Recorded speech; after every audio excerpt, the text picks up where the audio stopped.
Chapter 18. The 12 years, continued Mrs. Dean, following that dismal period were the happiest of my life.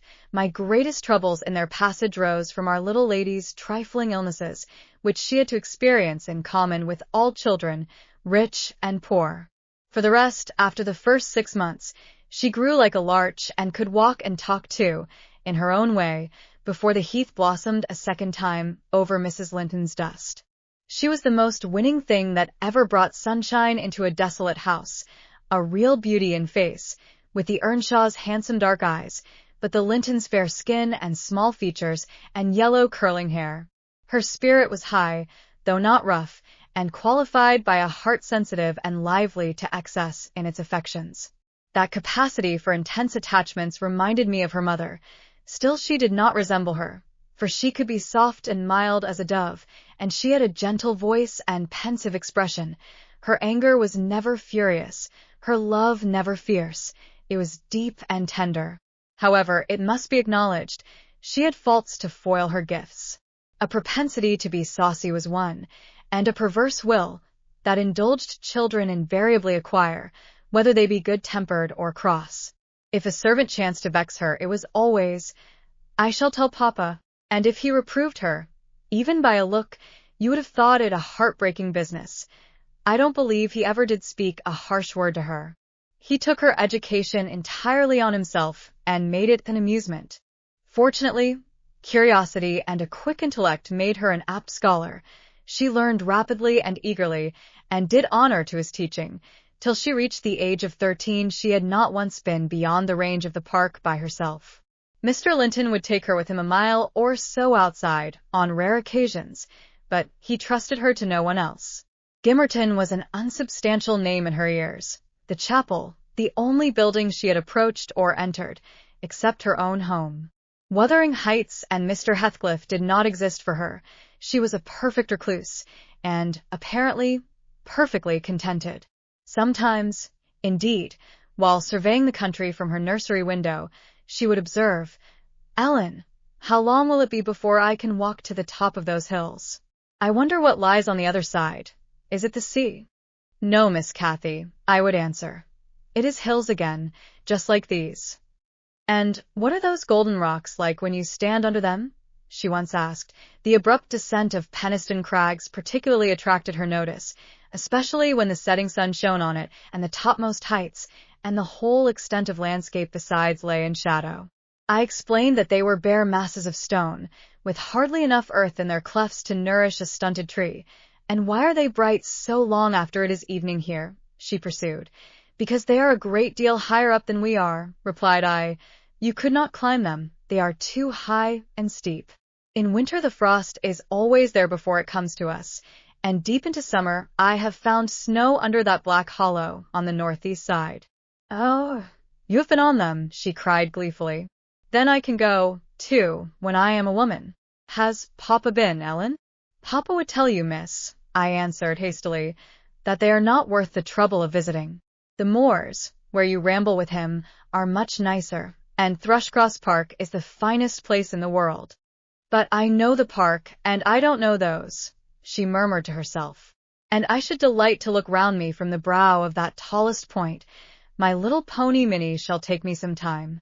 One of the maids, mentioning the fairy cave, quite turned her head with a desire to fulfill this project. She teased Mr. Linton about it, and he promised she should have the journey when she got older. But Miss Catherine measured her age by months, and, "Now, am I old enough to go to Penistone Crags?" was the constant question in her mouth. The road thither wound close by Wuthering Heights. Edgar had not the heart to pass it, so she received as constantly the answer, "Not yet, love, not yet." I said Mrs. Heathcliff lived above a dozen years after quitting her husband. Her family were of a delicate constitution. She and Edgar both lacked the ruddy health that you will generally meet in these parts. What her last illness was, I am not certain. I conjecture they died of the same thing, a kind of fever, slow at its commencement, but incurable and rapidly consuming life towards the close. She wrote to inform her brother of the probable conclusion of a 4 months' indisposition under which she had suffered, and entreated him to come to her, if possible, for she had much to settle, and she wished to bid him adieu and deliver Linton safely into his hands. Her hope was that Linton might be left with him, as he had been with her. His father, she would fain convince herself, had no desire to assume the burden of his maintenance or education. My master hesitated not a moment in complying with her request. Reluctant as he was to leave home at ordinary calls, he flew to answer this, commending Catherine to my peculiar vigilance in his absence, with reiterated orders that she must not wander out of the park, even under my escort. He did not calculate on her going unaccompanied. He was away 3 weeks. The first day or two my charge sat in a corner of the library, too sad for either reading or playing. In that quiet state, she caused me little trouble, but it was succeeded by an interval of impatient, fretful weariness, and being too busy and too old then to run up and down amusing her, I hit on a method by which she might entertain herself. I used to send her on her travels round the grounds, now on foot and now on a pony, indulging her with a patient audience of all her real and imaginary adventures when she returned. The summer shone in full prime, and she took such a taste for this solitary rambling that she often contrived to remain out from breakfast till tea, and then the evenings were spent in recounting her fanciful tales. I did not fear her breaking bounds, because the gates were generally locked, and I thought she would scarcely venture forth alone, if they had stood wide open. Unluckily, my confidence proved misplaced. Catherine came to me one morning, at 8 o'clock, and said she was that day an Arabian merchant, going to cross the desert with his caravan, and I must give her plenty of provision for herself and beasts, a horse and 3 camels, personated by a large hound and a couple of pointers. I got together good store of dainties, and slung them in a basket on one side of the saddle, and she sprang up as gay as a fairy, sheltered by her wide-brimmed hat and gauze veil from the July sun, and trotted off with a merry laugh, mocking my cautious counsel to avoid galloping, and come back early. The naughty thing never made her appearance at tea. One traveller, the hound, being an old dog and fond of its ease, returned, but neither Cathy, nor the pony, nor the 2 pointers were visible in any direction. I dispatched emissaries down this path, and that path, and at last went wandering in search of her myself. There was a labourer working at a fence round a plantation, on the borders of the grounds. I inquired of him if he had seen our young lady. I saw her at morn, he replied. She would have me to cut her a hazel switch, and then she leapt her galloway over the hedge yonder, where it is lowest, and galloped out of sight. You may guess how I felt at hearing this news. It struck me directly she must have started for Penistone Crags. What will become of her? I ejaculated, pushing through a gap which the man was repairing, and making straight to the high road.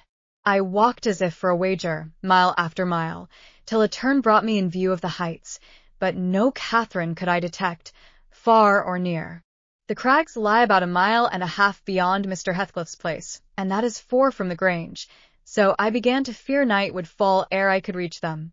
And what if she should have slipped in clambering among them, I reflected, and been killed, or broken some of her bones?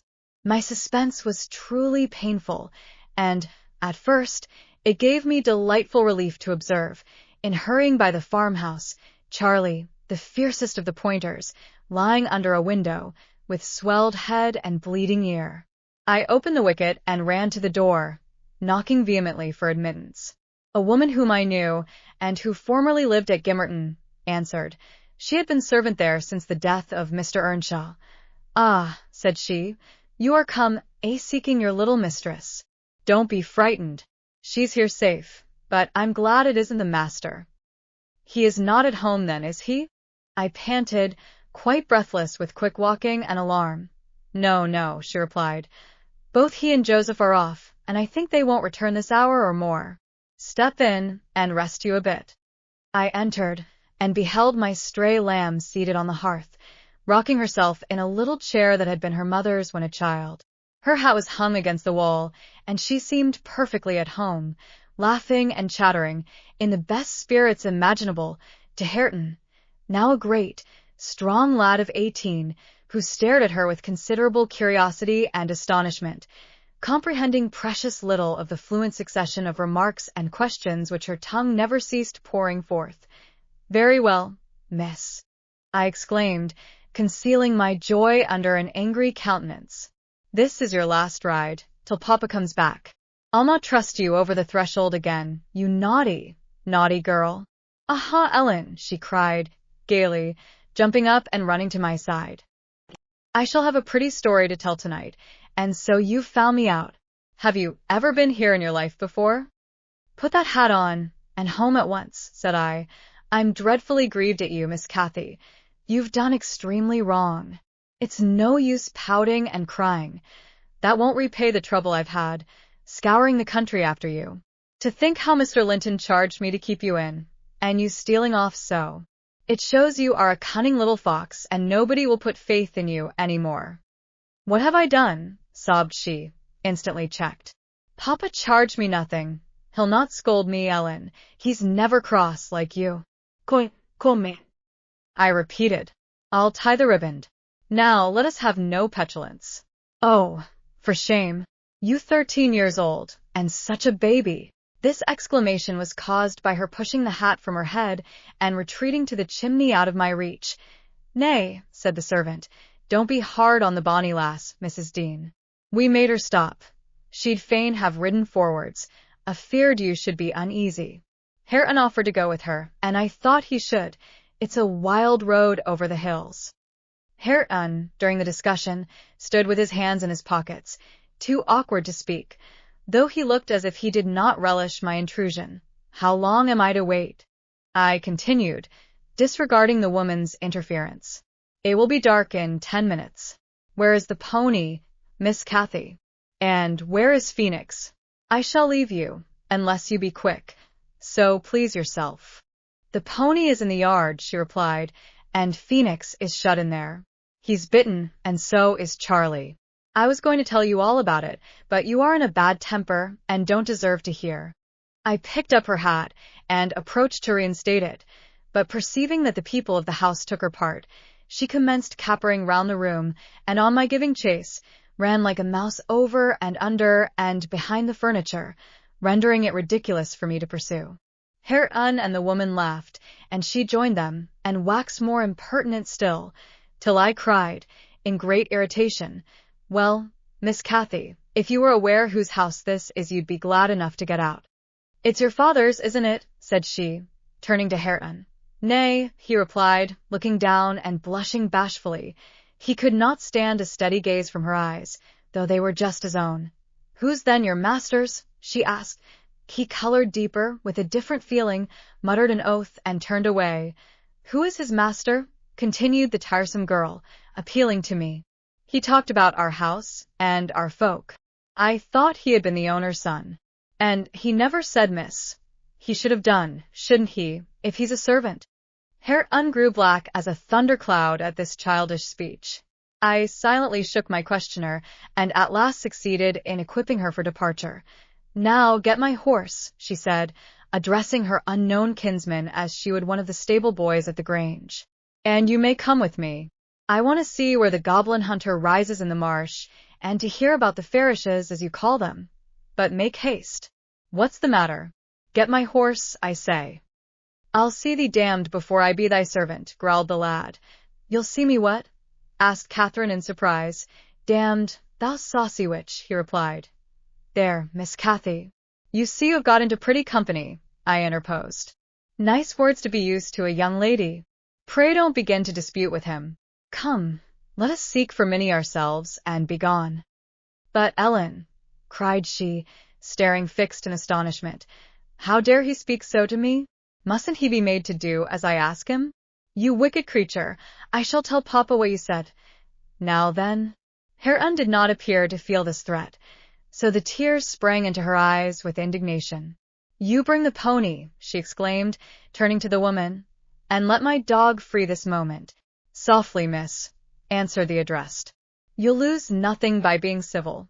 Though Mr. Hareton there be not the master's son, he's your cousin, and I was never hired to serve you. He my cousin, cried Cathy, with a scornful laugh. Yes, indeed, respond to her reprover. Oh, Ellen, don't let them say such things, she pursued in great trouble. Papa is gone to fetch my cousin from London. My cousin is a gentleman's son. She stopped, and wept outright, upset at the bare notion of relationship with such a clown. "Hush, hush," I whispered. "People can have many cousins and of all sorts, Miss Cathy, without being any the worse for it, only they needn't keep their company, if they be disagreeable and bad." He's not my cousin, Owen," she went on, gathering fresh grief from reflection, and flinging herself into my arms for refuge from the idea. I was much vexed at her and the servant for their mutual revelations, having no doubt of Linton's approaching arrival, communicated by the former, being reported to Mr. Heathcliff, and feeling as confident that Catherine's first thought on her father's return would be to seek an explanation of the latter's assertion concerning her rude-bred kindred. Hareton, recovering from his disgust at being taken for a servant, seemed moved by her distress, and, having fetched the pony round to the door, he took, to propitiate her, a fine crooked-legged terrier whelp from the kennel, and putting it into her hand, bid her whist, for he meant not. Pausing in her lamentations, she surveyed him with a glance of awe and horror, then burst forth anew.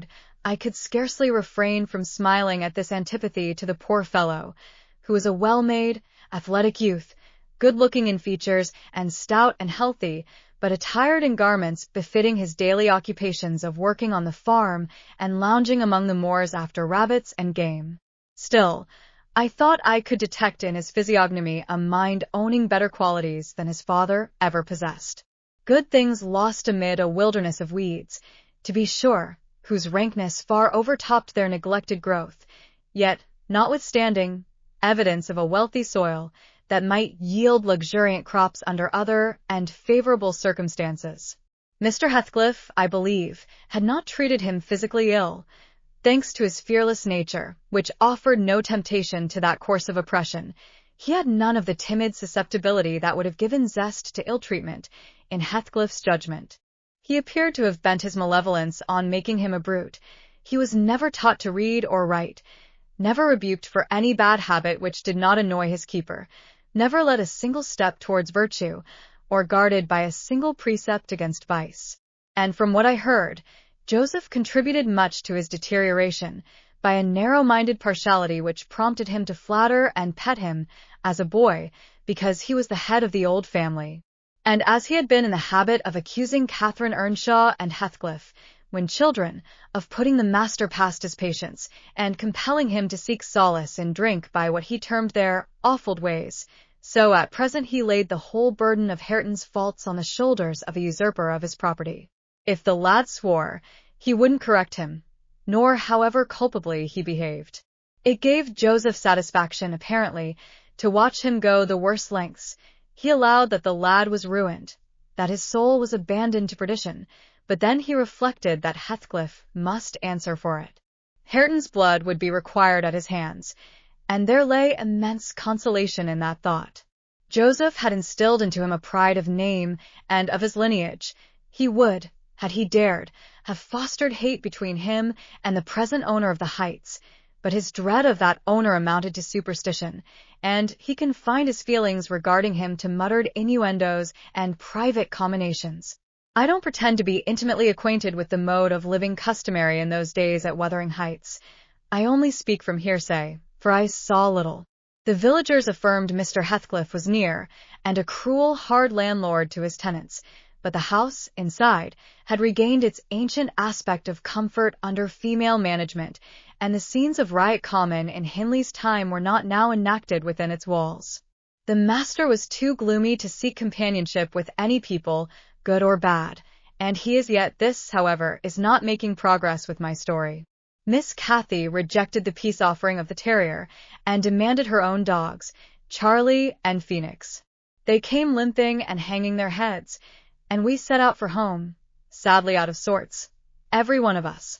I could not wring from my little lady how she had spent the day, except that, as I supposed, the goal of her pilgrimage was Penistone Crags, and she arrived without adventure to the gate of the farmhouse, when Hareton happened to issue forth, attended by some canine followers, who attacked her train.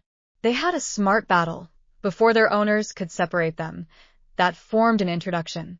Catherine told Hareton who she was and where she was going, and asked him to show her the way, finally beguiling him to accompany her. He opened the mysteries of the fairy cave and 20 other queer places. But, being in disgrace, I was not favored with a description of the interesting objects she saw. I could gather, however, that her guide had been a favorite till she hurt his feelings by addressing him as a servant, and Heathcliff's housekeeper hurt hers by calling him her cousin. Then the language he had held to her rankled in her heart, she who was always love, and darling, and queen, and angel, with everybody at the Grange, to be insulted so shockingly by a stranger.